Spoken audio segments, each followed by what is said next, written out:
continue electric field due to electric field due to sphere। ये क्या हुआ भैया? ठीक है, क्या हुआ?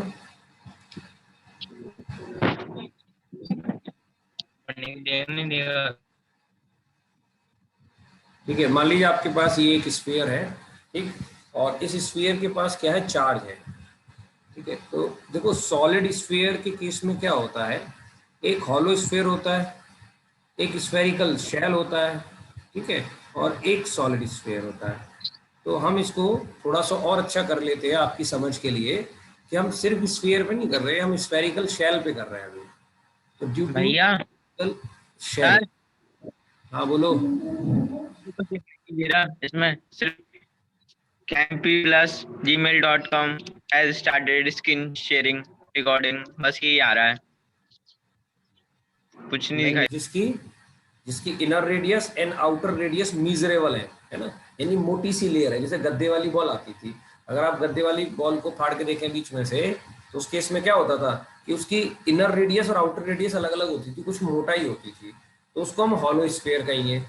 और स्फेरिकल शेल में क्या होगा, बहुत महीन सी पतली सी लेयर होगी, ठीक है, इनर रेडियस और आउटर रेडियस में कोई बहुत बड़ा डिफरेंस नहीं होगा, तो हम उसको क्या कह देंगे, स्फेरिकल शेल। तो हमारे सिलेबस में सॉलिड स्फीयर स्फेरिकल शेल है, हॉलो स्फीयर नहीं है। तो अभी जो हम पढ़ रहे हैं वो हॉलो स्फीयर पढ़ रहे हैं, फिर पढ़ेंगे सॉलिड स्फीयर। ठीक है, तो इनमें अंतर मैंने आपको बता दिया, आप थोड़ा सा इसको पढ़ लेते हैं कि इलेक्ट्रिक फील्ड किस तरह से होती है।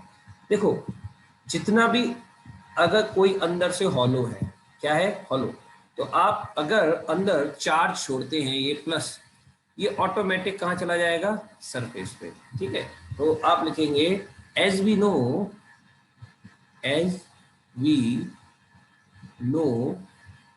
The property of hollow conductor when we place charge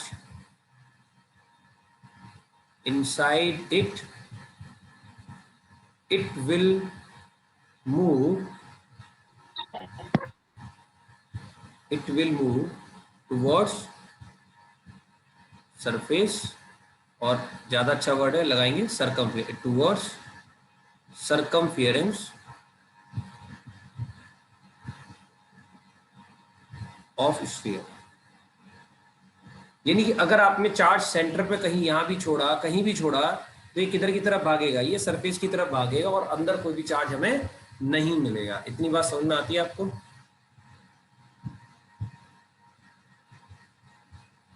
बताओ जरा। यस अब इतनी बात समझ में आती है? हाँ भैया। तो अब उस केस में क्या हुआ, अगर अंदर इलेक्ट्रिक फील्ड हम कैलकुलेट करने जाएंगे कि नंबर 1 पहला पॉइंट आता है, find electric field inside spherical shell. तो पहली बार में आंसर क्या आने वाला है, 0। क्यों? अरे भैया, जब अंदर चार्ज ही नहीं है तो इलेक्ट्रिक फील्ड किस बात की? अरे आप समझ रहे हैं हम क्या कहना चाह रहे हैं, कि जब अंदर कोई चार्ज ही नहीं है तो इलेक्ट्रिक फील्ड किस बात की? तो आप कहेंगे क्या हमारे पास कोई तरीका हम इसको प्रूफ करें? हमने कहा है, देखो ये बता देते क्या तरीका है इसके लिए करने के लिए। तो इसके लिए करने के लिए तरीका है कि आप गॉस थ्योरम का यूज करें। गॉस थ्योरम क्या कहती थी आपसे, देखें जरा गॉस थ्योरम क्या कहती थी। जैसे मान लो आपके पास ये एक स्फीयर है, मैं थोड़ा और बड़ा बना लेता हूँ स्टडी करने के लिए। आपके पास एक स्फीयर है और आप इस स्फीयर के अंदर somewhere here this is the centre, है ना, this is the distance r, this is the distance r, ये आपके पास डिस्टेंस r है। ठीक है, ये r क्या है, capital R is the radius of the sphere, और यहां से स्मॉल r डिस्टेंस पर या r1 डिस्टेंस पर एक पॉइंट P1 है जहां पर आपको इलेक्ट्रिक फील्ड निकालनी है। तो आप लिखेंगे as we want electric field at point P1 r1 distance from centre. ठीक है, तो यहां से यहां तक की डिस्टेंस ने कह दिया जी r1 है, ये लो जी, ये डिस्टेंस आपकी r1 है। तो मुझे इस p पॉइंट पर इलेक्ट्रिक फील्ड निकालनी है, किसकी वजह से? ड्यू टू दिस चार्ज, जो कि एक चार्ज सरफेस पे फैला हुआ है पूरी तरह से। देखो ये चार्ज था, मैंने अंदर जितना भी चार्ज छोड़ा सारा का सारा सरफेस पे चला गया। This is the property of the conductor. हमेशा याद रखना, किसी भी हॉलो या स्फेरिकल शेल की प्रॉपर्टी क्या होगी? खाली जगह में कभी भी चार्ज नहीं रुकेगा। If this is the hollow, अंदर से अगर ये खाली है तो अंदर सेंटर पे चार्ज छोड़ भी दोगे, कहाँ चला जाएगा? सारा का सारा सरफेस पे चला जाएगा। इतनी बात समझ में आती है भाई? अरे हाँ ना बोलते रहो भैया, सबसे इंपॉर्टेंट और टिपिकल टॉपिक चल रहा है ये, ठीक है? अरे बोलो हाँ ना। Yes, sir. अब हमें क्या करना है? हमें अगर इलेक्ट्रिक फील्ड निकालनी है एट पॉइंट पी, तो हमें एक गॉसियन सरफेस बनानी पड़ेगी, ऐसी सरफेस जो इस पी पॉइंट से पास करे, जिस पॉइंट पर हम इलेक्ट्रिक फील्ड निकालना चाहते थे, जैसे हम गॉस सरफेस बनाते थे। तो this is known as imaginary Gaussian surface. ये आपके पास इमेजिनरी गॉसियन सरफेस है। तो आप यहाँ पर अब गॉस थ्योरम लगाएंगे पूरी पूरी तरह से। लेट करो इसके अंदर चार्ज क्यू है, जो कि आपको पता है कुछ भी है ही नहीं, जीरो चार्ज है। आपने यहाँ पर एक सरफेस लेट की, छोटा सा एरिया लेट कर लिया, this is the D A. फिर आप लगाएंगे as we know that phi is equal to integration E D A cos theta is equal to 1 upon epsilon naught times of Q inside. याद है? भूल गए? अरे याद है कि भूल गए ये फॉर्मूला? याद है ये। As Q inside is equal to 0। अब अगर क्यू अंदर की तरफ 0 हो गया तो भैया इसका जो कैलकुलेशन करोगे आप, E integration D A cos theta is equal to 0, then electric field inside क्या निकल के आए भैया आफ्टर द कैलकुलेशन? 0। तो आपने, मैंने आंसर पहले ही लिखा दिया था आपको। फिर आप कहेंगे जी आंसर पहले लिखा दिया, इतना झमेला करने की क्या जरूरत थी? ये हमने इसलिए किया कि आप बाकी के जो केस होंगे यार, उसका तरीका तो यही होगा ना, तो आपको तरीका तो पता होना चाहिए ना सॉल्व करने के लिए। कि जैसे अगर उसने पूछा आपसे कि इनसाइड इलेक्ट्रिक फील्ड निकालनी है, ये तो स्फेरिकल शेल था, तो स्फेरिकल शेल के अंदर तो कुछ चार्ज मिला ही नहीं आपको। जब चार्ज नहीं मिला तो इलेक्ट्रिक फील्ड क्या होगी? 0 हो गई। बट अगर ये होता सॉलिड स्फीयर, तो सॉलिड स्फीयर के अंदर तो हर जगह पर चार्ज मिलेगा ना। तो जब आप वहां पर गॉसियन सरफेस बनाएंगे तो इस सरफेस के अंदर अपना चार्ज आएगा कि नहीं आएगा? और जब इसके अंदर अपना चार्ज आएगा तो उस केस में तो क्यू इनसाइड की वैल्यू कुछ ना कुछ आएगी, वो थोड़ी 0 आएगी। क्यों जी? अरे उस केस में तो आपके पास क्यू इनसाइड की वैल्यू मिलेगी आपको। और या क्या कहना चाह रहे हैं? और जब क्यू इनसाइड की वैल्यू जब कुछ ना कुछ मिलेगी तो आप उस वैल्यू को प्लेस करेंगे, तब आपके पास कुछ ना कुछ आंसर आएगा। तो वो भी हमारे पास आएंगे, धीमे धीमे बढ़ रहे हैं। अभी हम पहला केस पढ़े, कौन सा? Electric field inside the spherical shell at point P1। अब इसमें सेकंड पॉइंट कौन सा हमारे पास? सेकंड पॉइंट है find electric field at surface. यानी आप कोई पॉइंट लेट कर ले समवेयर एयर, सरफेस पे आपने P2 लेट कर लिया, तो अब ये जो डिस्टेंस होगी ये तो रेडियस के बराबर होगी ना। क्यों जी? और जब मैं सरफेस पे पहुंच गया और मैं कोई एक ऐसा इमेजिनरी सरफेस बनाऊंगा या सर्किल बनाऊंगा, ठीक है, तो वो क्या करेगा? वो पूरी तरीके से इस तरह से आएगा और इस चार्ज को पूरा पूरा क्लोज कर लेगा। वो इस तरह से होगा, इस चार्ज को पूरी पूरी तरह से क्या कर लेगा? क्लोज कर लेगा। देखा जरा कैसे,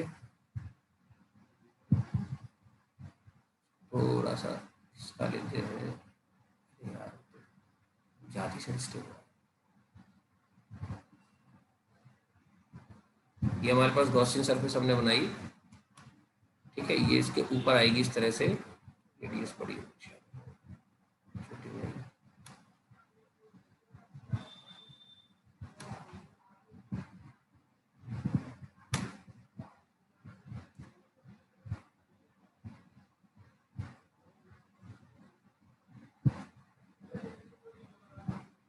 ये देखो ये एकदम एग्जैक्टली इसके ऊपर ओवरलैप कर गया, आपको पता भी चला एक डायग्राम बना हुआ और इसके ऊपर ओवरलैप कर गया ये।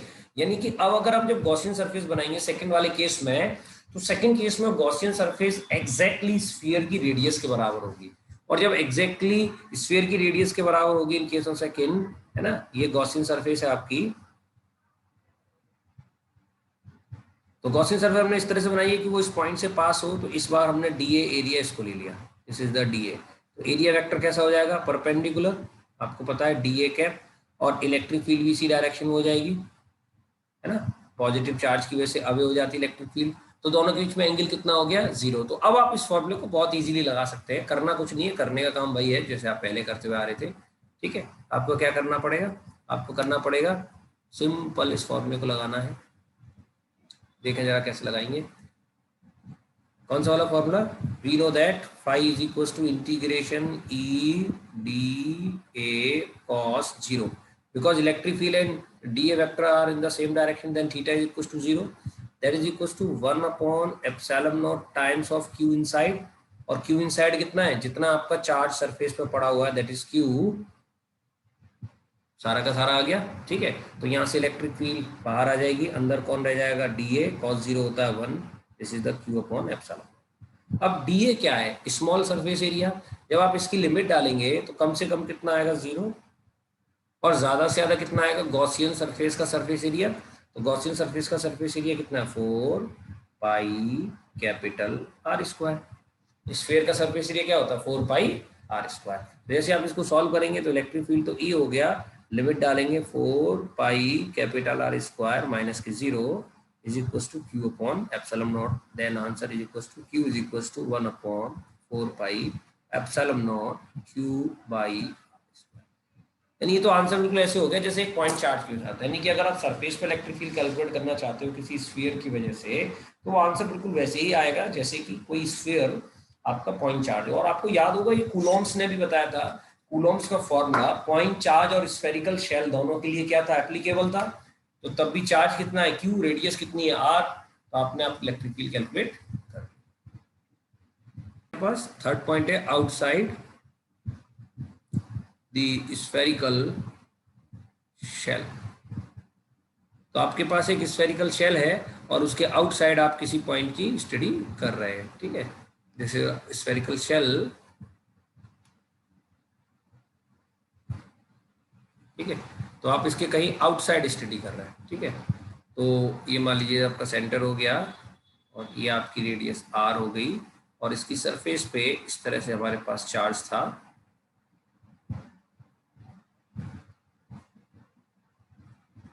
चार्ज की वैल्यू क्यू दे रखी है। आप इससे इसका वॉल्यूम चार्ज डिस्ट्रीब्यूशन भी निकाल सकते हो, चार्ज पर यूनिट वॉल्यूम, इसको हम रो कहते हैं, याद है आपको, charge per unit volume, this is known as yes sir volume charge distribution, पहले चैप्टर में पढ़ाया था मैंने।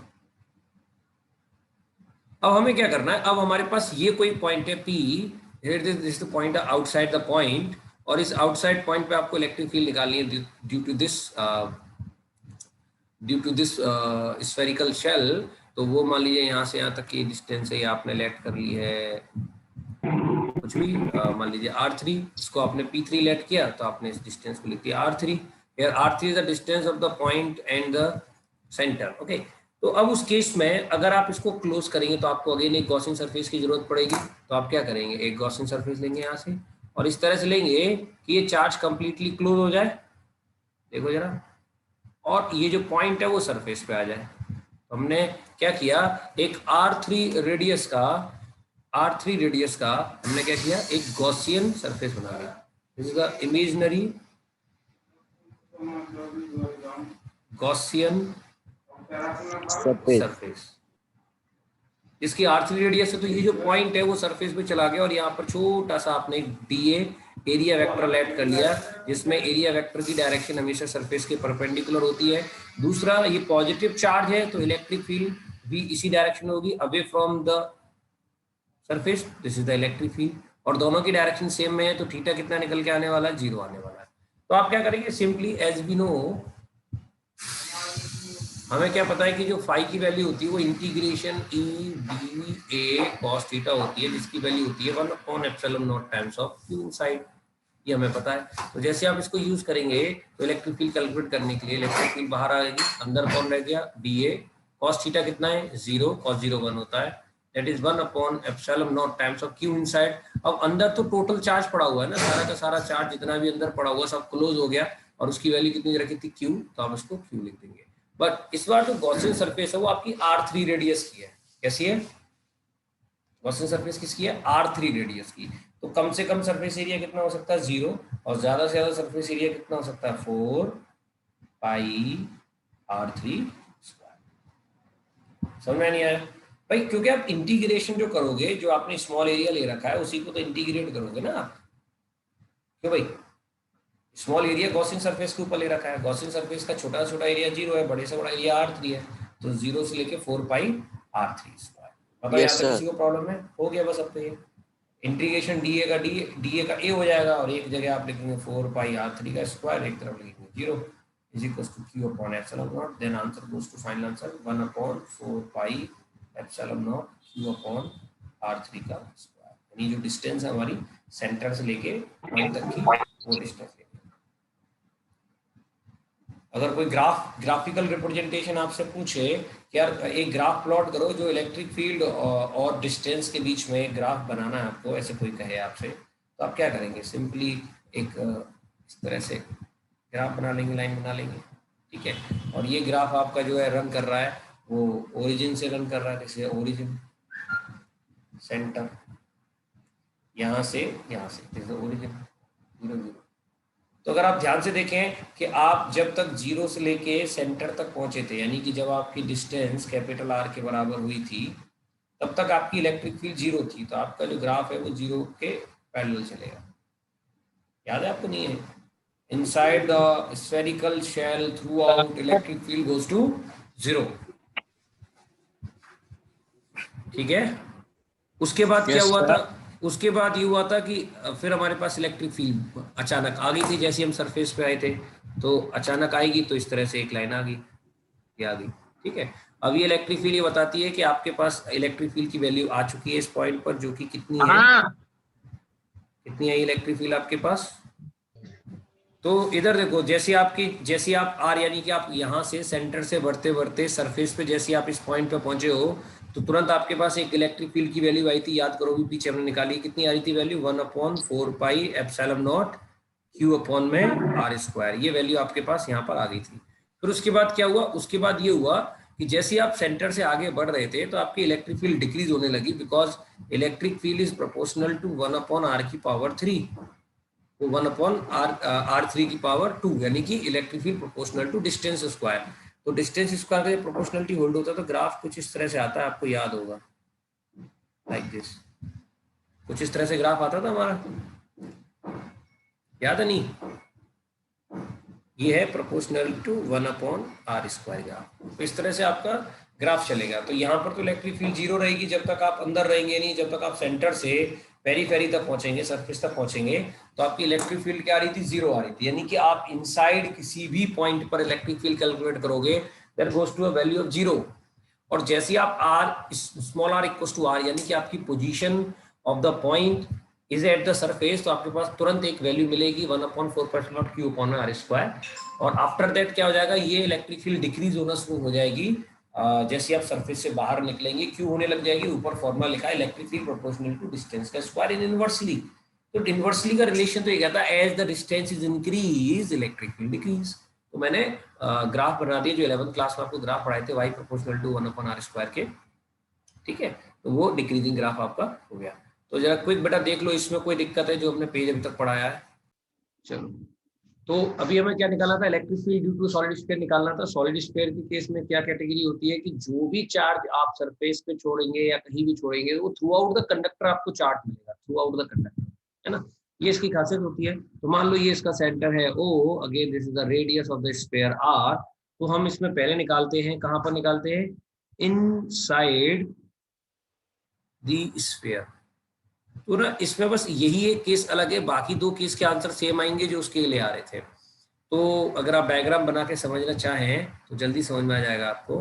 तो जैसे मान लीजिए आपने कोई स्फीयर बनाया था ऐसे करके पहले, ठीक है। अब हमें क्या करना है, इस स्फीयर के अंदर कोई पॉइंट लेट किया सेंटर से स्मॉल r डिस्टेंस पर एक पॉइंट P लेट किया या P1 लेट किया r1 डिस्टेंस पर, तो हमें यहाँ पर इलेक्ट्रिक फील्ड निकालनी है ड्यू टू दिस चार्ज, और ये इसमें कंप्लीटली चार्ज हर इस जगह पर अवेलेबल है। तो आपको क्या करना पड़ेगा, सबसे पहले वही गॉस थ्योरम लगानी पड़ेगी। करने का तरीका सेम रहेगा, बदला कुछ नहीं है, इसलिए मैंने पहले से तुम्हें वो कराता चलाऊं, कुछ नया नहीं करना। तो आपको क्या करना पड़ेगा, यहाँ से एक r1 रेडियस का एक इमेजिनरी गॉसियन सरफेस बनानी पड़ेगी। ठीक है, this is imaginary Gaussian surface.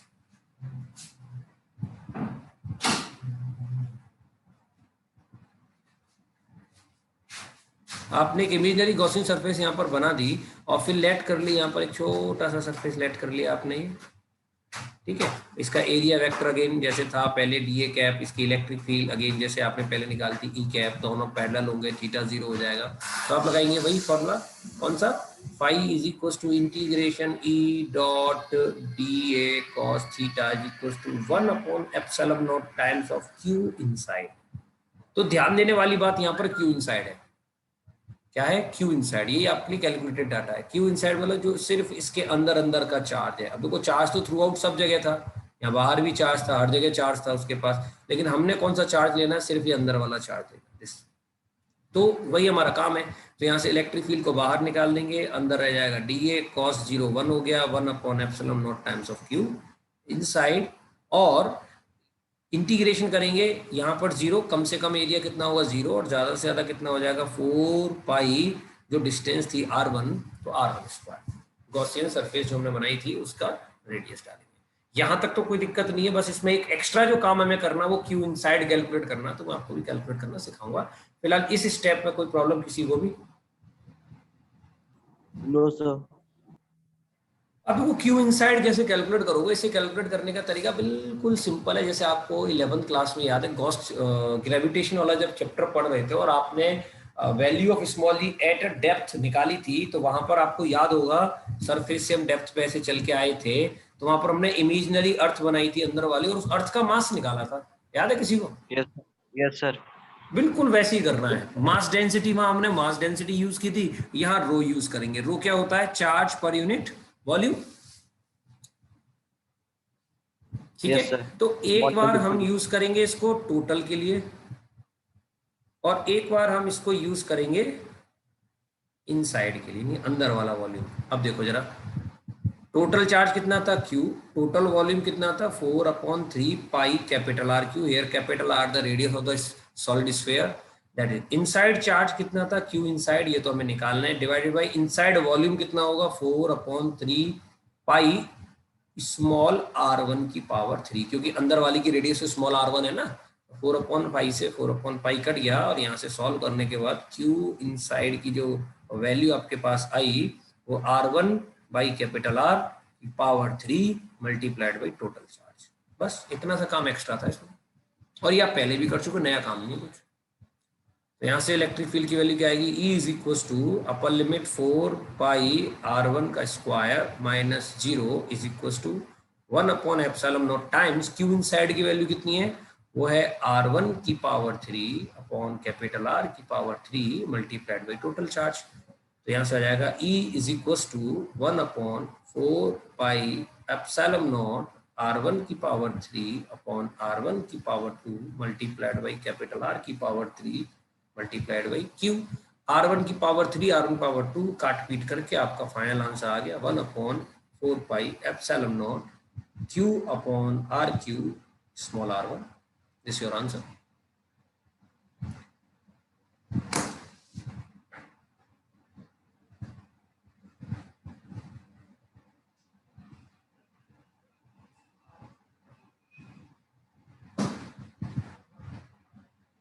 Quick same है।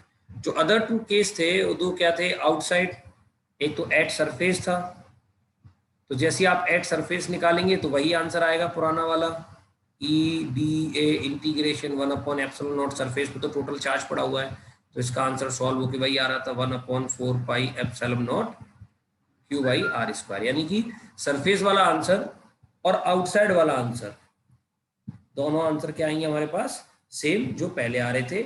वो क्या था 1 upon 4 pi epsilon naught Q upon R3 की पावर 2।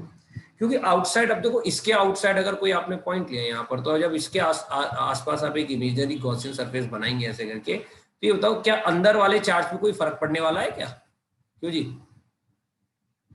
अब ये हॉलो हो या सॉलिड हो, इसके अंदर कितना चार्ज पड़ा हुआ, अगर मैंने इसको क्यू चार्ज दिया है और वो क्यू चार्ज सारा का सारा या तो सरफेस पे आ जाए, ये थ्रू आउट द डिस्ट्रीब्यूशन रही क्यू चार्ज का।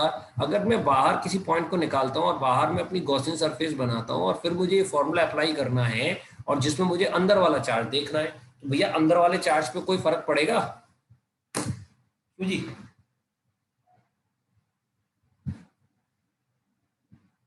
अरे बताओ, नहीं पड़ेगा ना, तो इसलिए आंसर पे भी कोई फर्क नहीं पड़ेगा। तो आपको सॉलिड स्फीयर के केस में जो दो आपने केस पढ़े और जो दो आपके आंसर्स हैं, उस केस में सिर्फ और सिर्फ कौन कौन से हैं आपके? एक 3 केस थे और तीनों केस में से एक सॉलिड है ना, एक सॉलिड और एक हॉलो है ना, एक सॉलिड और एक हॉलो, दोनों ही इसमें क्या होंगे? यूज होंगे। ठीक है, हाँ जी, मेरी आवाज आ रही है नहीं? Yes sir. Yes, sir. पहले से आवाज ठीक आ रही नहीं आ रही? Yes sir. Yes, sir. चलिए देख लो बेटा, इसमें जल्दी क्विक एक बार नजर मार लो इसको। तो मैं क्या करता हूँ, ग्राफ आपको इसी में बता देता हूँ। देखो बाकी के दो तो सेम थे कि सरफेस पे पहुंचने के बाद इलेक्ट्रिक फील्ड उतनी आ रही थी और outside the electric field same आ रही थी और सेम प्रोपोर्शनलिटी होल्ड कर रहा था, तो इसमें तो कोई चेंज आएगा नहीं। सिर्फ इनसाइड में चेंज आएगा, और इनसाइड में इलेक्ट्रिक फील्ड आपकी डिस्टेंस के डायरेक्टली प्रोपोर्शनल होती है। क्या होती है? डायरेक्टली प्रोपोर्शनल होती है। तो उस केस में आपका ग्राफ ये ऐसे आ जाएगा, ऐसे। ठीक है, ये क्या हो जाएगा? Inside solid sphere. ठीक है, तो ये इसमें खाली जो ये पहला पार्ट था, इनसाइड वाला पार्ट था आपका, है ना, दिस द इनसाइड सेगमेंट। ये वाला जो था सरफेस वाला सेगमेंट था, और ये वाला आपका आउटसाइड वाला सेगमेंट। तो इनसाइड हॉलो, ये हॉलो के लिए था, तो हॉलो के लिए इलेक्ट्रिक फील्ड 0 थी, सरफेस पे इतनी हो गई, आउटसाइड ये हो गया। सॉलिड में डायरेक्टली प्रोपोर्शनल